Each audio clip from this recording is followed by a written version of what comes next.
వచ్చినప్పుడు వదిలేసినప్పుడు నా అప్పు 24 లక్షలు. 24 లక్షలు అప్పు ఉన్నప్పుడు 13,000 వెస్టీలు చూసుకొని 50,000 ఉద్యోగాలు వదిలేస్తాను. స్టూడెంట్స్ చాలా మందికి బిజినెస్ నచ్చట్లేదు. ఇప్పుడు మధ్యలో కూడా వెళ్ళిపోయారు స్టూడెంట్స్. వీళ్ళందరితో ప్రాబ్లం ఏంటంటే ఇది కాదు బ్రో, నేనే చెప్తున్నా ఇప్పుడు అర్థం కాదు బ్రో. పెళ్ళం వచ్చినాక క్లియర్ గా అర్థం. ఇప్పుడు అంతా మబ్బులు ఉంటుంది, పెళ్ళం వస్తే బొమ్మ క్లియర్ ఉంటుంది. వంగవాడి బండ చూడమని చూస్తాం. స్కూల్ అడిగితే ఏమవుతారా, కాలుగొట్టు మెడకి వేసినావు కదా, ఏమన్నా చేయాలి అప్పుడు ఐఏఎస్ పోతుంది. Yes or no? Direct selling is not the business of selling a soap. It is the business of giving you hope. నేను వాడినా నేను గెలిచినా నాకు నెలకి ఇంత వస్తుందని మీకు ఇచ్చే ధైర్యం, అది బిజినెస్. నన్ను చూసి ఇంకో నలుగురు నిలబడరు, అది ధైర్యం. That is what is business. ఇలా జనాల్ని సబ్బులే చూసుకోవడానికి అందుకే స్టూడెంట్స్ కలెక్ట్ అవుతలేదు. వైజాగ్లో స్టూడెంట్స్ చాలా తక్కువ ఈ బిజినెస్. వెరీ సూన్ ఇప్పుడు మీరు ఏమడుగుతారు, మీరు జాయిన్ అవ్వండి మేడం ప్లీజ్ మేడం అంటున్నారు. రేపు పొద్దుగా డైలాగ్ ఏముంటుందంట, సార్ నన్ను జాయిన్ చేసుకోండి సార్ ప్లీజ్. ఇది రాకపోతే మీరు దేనికంటే దాన్ని నేను రెడీ సార్. 2 సంవత్సరాలు వెయిట్ చేయరు. జనాలు వచ్చి నేను జాయిన్ అయితే సార్ నన్ను తీసుకో అని చెప్తే కొద్ది రోజులు ఆగు నేర్చుకున్నాక రా అని చెప్పి రోజు వస్తుంది. నీకు ఇప్పుడే ఎంట్రీ లేదు రోజు వస్తుంది. వస్తారా? అర్థమైంది సార్. 13,000 అప్పుడు జాబ్ వదిలేస్తే 13, 26, 29, 43, 47, 66, 88, 90, 97, 1,00,000, 1,04, 1,32, 1,55, 1,66, 1,66, 2 15, 2 25, 2 75, 3 30, 3 65. అమ్మా దేవతలు మీరు మొత్తం మాట్లాడరా. చంద్రబాబు నాయుడేనా, పవన్ కళ్యాణ్, రంజిత్ సార్ అయినా పర్లేదు మాట్లాడు. సో 3,60,60,000, 420, 4, 52, 5, 26, 6, 29, 6, 43, 6, 56 నేను తీసుకున్న ఐఎస్ఎక్. Last month income 5 lakhs. టోటల్గా వెస్టీజ్ ద్వారా నేను తీసుకున్న మొత్తం టోటల్ ఇన్కమ్ 1,10,00,000. 24 లక్షలు అప్పు ఉంటుందా పోయి ఉంటుందా?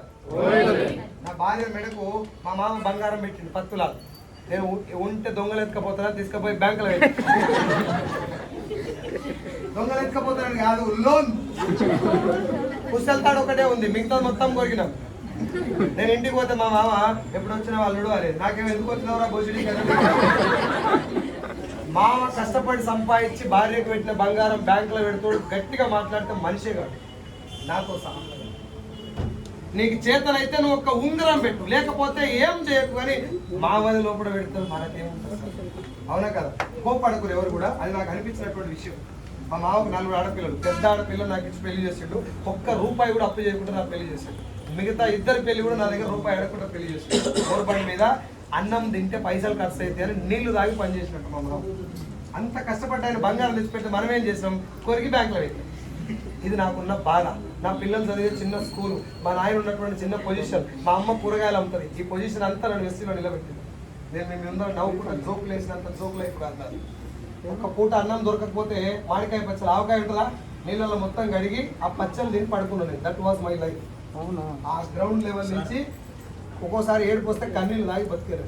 అర్థమవుతుంది? ఇది సినిమా స్టోరీ కాదు, it is my real life story. ఈ బిల్డింగ్కు ఎన్ని రకాల పనులు ఉంటాయి అన్నీ చేస్తాను నేను. సెంట్రింగ్ పని చేసిన, ఊపర్ పని చేసిన, పెయింటింగ్ చేసిన. నేను ఎలక్ట్రీషియన్ యాక్చువల్గా. హౌస్ వైరింగ్ మొత్తం చేస్తాను నేను. ఫ్యాన్లు గీళ్ళు అన్నీ ఫిట్ చేసి ఆ పొద్దున్న దాకానేమో కాలేజీకి వెళ్ళేది, నైట్ అంతా ఈ వర్క్ చేస్తుంది. లెట్రిన్ గుంతలు ఉంటాయా ఇంట్లో, సెప్టిక్ ట్యాంక్ గుంతలు 8-9 గజాల గుంతలు తవ్వేది నేను. ఆ గుంత తవ్వుకుంటా నైట్ అంతా గుంత తవ్వాలి, పొద్దున్న కాలేజ్ పోవాలి. అది నా జీవితం. ఇది ఎందుకు చెప్తున్నా అంటే నాకంటే ఎక్కువ కష్టపడాలి ఎవరైనా ఉంటుంటారు, వాళ్ళకి కనెక్ట్ అయ్యి బిజినెస్ చేసుకుంటారని ఉద్దేశం. ఇంకో జోక్ ఏంటంటే 8 గజాల గుంత తవ్వితే బిల్లు 8,000 అయింది 10 ఏళ్ల కింద. 8,000 బిల్లు అయితే ₹1 కూడా ఇవ్వాలి, ఇప్పటిదాకా ఇవ్వాలి. అది నా లైఫ్. ఇప్పుడు నెలకు 6 లక్షలు, 14 లక్షల కారు. నా టీంలో 1,00,000 పైన తీసుకునేటటువంటి మన కేదార్ సార్ లాంటి వాళ్ళు ఒక 11, 16